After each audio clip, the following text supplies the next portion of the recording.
Abia, mani kan hana bernajis. Jadi pakan wadai lebih mani payah mana wajib. Ya.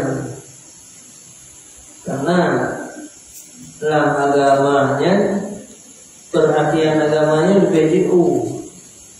Lebih jauh. Padahal pada itu kencingnya menajis. Tapi hana kewajiban kencingnya. Pakan hana kewajiban kencing.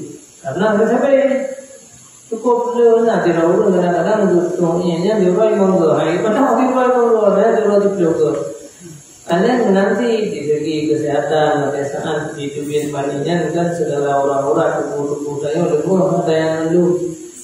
Maka juga sunatkan, itu wajib di saya untuk manung katanya. Bahkan dan lebih baju makanan ini, lebih tubuh ini, lebih jam minuman ini. Makruh hukum jika harus kecuali kita yang paling buruk menyahanati dan manung guna tadi disembah sembahyang. Karena apa? Ulah-ulah saya tidak ilmunya dasar satu penelitian ada berikan capaian. Jadi beliau itu maninya untuk wajib manung. Hal najis mani karena hukum dia ada karena tanya wajib dari ina. Maka karena hukum dia ada yang pegang najis juga.